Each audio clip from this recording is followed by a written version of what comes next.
syarat umur digibrankan supaya Mas Gibran bisa mencalonkan diri. Syarat pendidikan pun disesuaikan agar kalau Mas Gibran tidak bisa menunjukkan bukti lulusnya, maka cukup dengan pendidikan tinggi. Itu yang menyebabkan saya berpikir, ini bagaimana caranya putusan Paman Usman untuk ponakan Gibran yang betul-betul menjadi skandal konstitusional dan menyakitkan bagi pengajar pendidik hukum tata negara seperti kami. 2-3 bulan sebelumnya saya sudah berkirim surat ke MK resmi. Saya berkirim surat meminta agar Ketua Mahkamah Konstitusi Anwar Usman untuk tidak menyidangkan, memeriksa, ikut memutus perkara 90. Saya bikin video dari Melbourne mengatakan akan ada putusan MK yang saya duga membuka jalan bagi Gibran Raka Buming Raka menjadi kontestan Pilpres 2024. Belum putusan ini. Dan dalam putusan itu saya dasarkan pada Bangalore Principles. Itu prinsip-prinsip independensi hakim untuk tidak memeriksa perkara karena benturan kepentingan. Karena terkait dirinya, terkait kerabat atau keluarganya. Saya berkirim surat. Surat saya tidak ditanggapi, keluar putusan 90. Itu langkah saya bahkan sebelum putusan 90. Setelah putusan 90, saya dengan Profesor Zainal Arifin Mokhtar mengajukan uji formil atas putusan 90.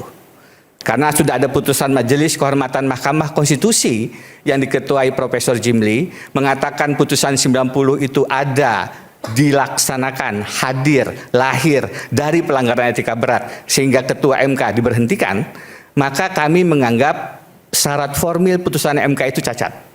Kami uji formil putusan itu ke MK. Sayangnya tidak diterima. Itu langkah kedua.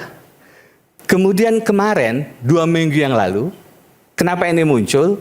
Ketika saya menulis beberapa surat terbuka kepada Presiden Prabowo, kemudian mengulas soal duduknya Gibran yang bersama-sama dengan Menko, saya katakan itu melanggar protokoler kepresidenan, harusnya tidak boleh didudukan sejajar Menko. Saya katakan sebenarnya itu tidak boleh, tapi kalau diberhentikan malah mungkin, saya bilang. Justru saya setuju. Maksudnya itu nggak boleh posisi dulu seperti itu? Iya, tapi kalau alasan bahwasanya ini ada harusnya tidak memenuhi syarat umur, yang kemudian diutak-atik dengan putusan Paman Usman untuk ponakan Gibran tadi, justru itu bisa menjadi pintu masuk. Saya bicara itu, kemudian ada yang memberikan informasi ke saya. Mas Denny, itu syarat pendidikannya juga problematik. Ini alasan ketiga. Saya bilang kenapa? Rupanya sebelum putusan MK 90, ini banyak yang tidak tahu. Prof. Jimli pun kaget. Seminggu sebelumnya, kalau putusan MK 90 itu ada di tanggal 16 Oktober. Seminggu sebelumnya, 9 Oktober, KPU menerbitkan peraturan Komisi Pemilihan Umum nomor 19 tahun 2023 tentang pemilihan presiden wakil presiden yang kalau putusan 90 itu saya sebut menggibran. Karena syarat umurnya tiba-tiba disesuaikan dengan pernah menjadi kepala daerah, sedang menjadi kepala daerah. Maka ini pun pasal 18 ayat 3 peraturan KPU ini berbunyi syarat pendidikan jika tidak bisa menunjukkan ijazah SMA karena sekolah di luar negeri dikecualikan. Tidak perlu menunjukkan, cukup menunjukkan lulusan pendidikan tinggi. Ini menggibran lagi. Tidak ada aturan ini di pilpres-pilpres sebelumnya.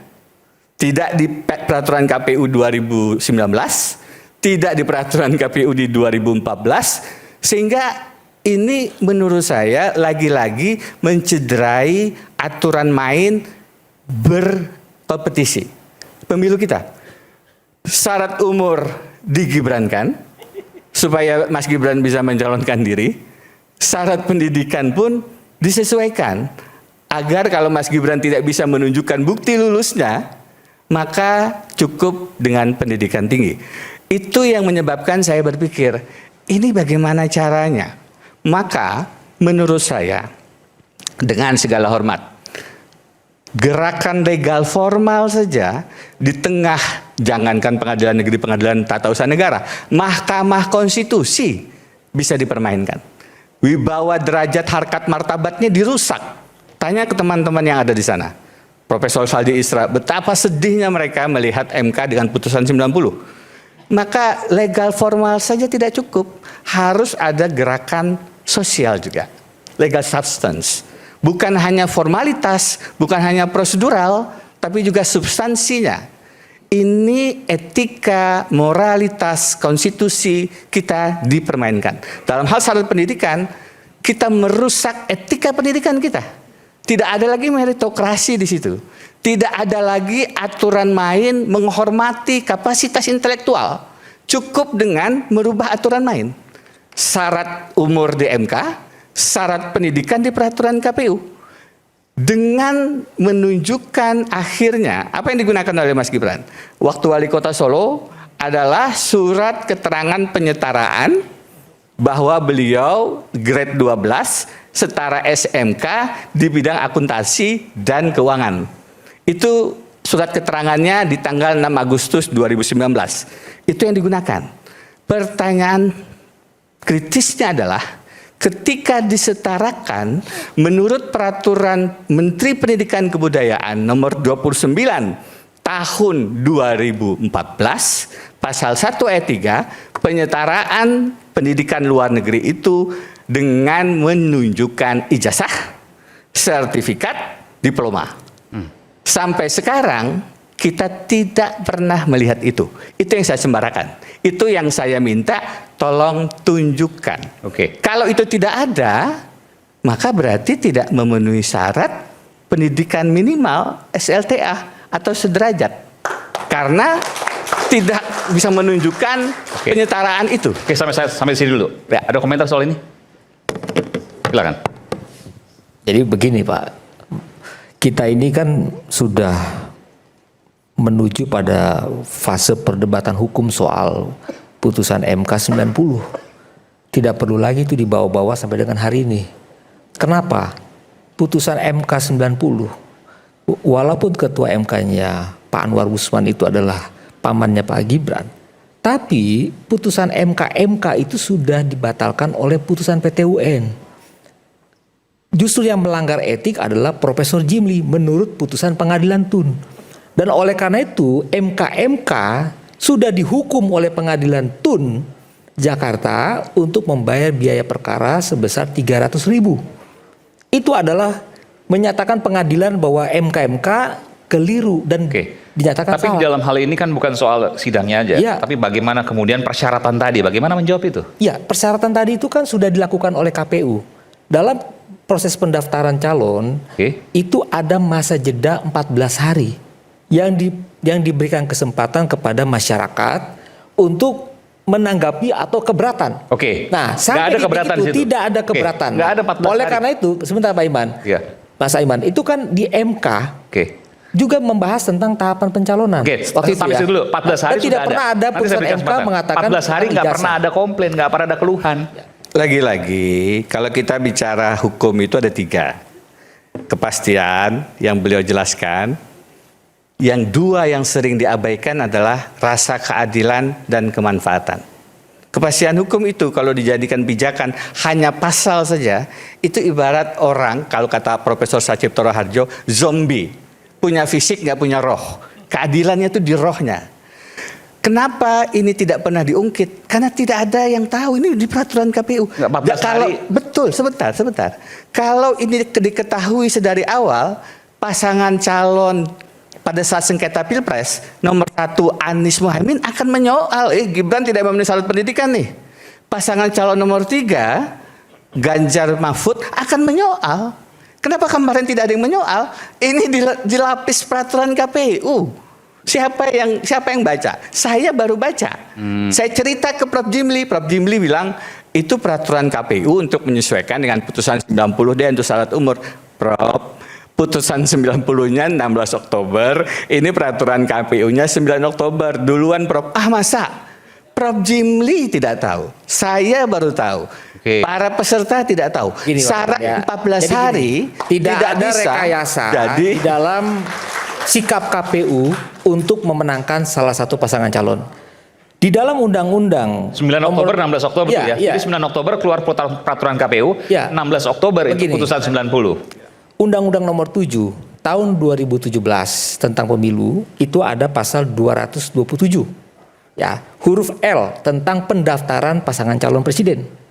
Di situ dikatakan ada syarat bukti kelulusan berupa fotokopi ijazah, surat tanda tamat belajar, atau surat keterangan lain yang dilegalisir oleh satuan pendidikan atau program pendidikan menengah. Kalau kita lihat undang-undang tentang sistem pendidikan nasional dan juga peraturan Mendristekbud ya nomor 58 tahun 2024 yang telah mengubah Permendikbud ya nomor 14 tahun 2017 ada pasal 16. Pasal 16 itu ada 2 ayat. Bahwa kalau ada dokumen hasil belajar dari luar negeri maka diakui dalam hukum di Indonesia, dalam sistem pendidikan di Indonesia. Oleh siapa yang menandatangani adalah Satuan Pendidikan. Dan Mas Gibran ada. Dan itulah dibuktikan oleh Gibran. Dan Mas Gibran ada pendidikan luar negeri ya, tahun 2000 tahun 2019. Dilegalisir oleh Satuan Pendidikan. Oke, nah, ini yang menjadi persoalan adalah MK memutus perkara putusan 90 itu juga dibenarkan di putusan MK nomor 141 tahun 2023. Dan itu tidak ada Anwar Usman ya. Pak Anwar Usman. Jadi intinya putusan MK itu di halaman 51 dikatakan putusan MK 90 tidak bertentangan dengan prinsip negara hukum, tidak bertentangan dengan kepastian hukum yang adil, diputus oleh 8 hakim termasuk Saldi Isra. Sederhana jawaban saya. Nih ya kamera Mas Gibran. Mas Gibran itu sudah memberi contoh, saya kasih jempol, kepada Pak Jokowi. Menunjukkan ijazah S1-nya waktu wali kota Solo. Daripada debat, ini loh ijazah saya. Maka Mas Gibran, permintaan saya, dan Mas Gibran bisa jadi pemenang. Bisa jadi pemenang sayembara. Tolong ditunjukkan dokumen yang menjadi dasar penyetaraan, surat keterangan penyetaraan Kementerian Pendidikan Kebudayaan. Saya sudah tunjukkan.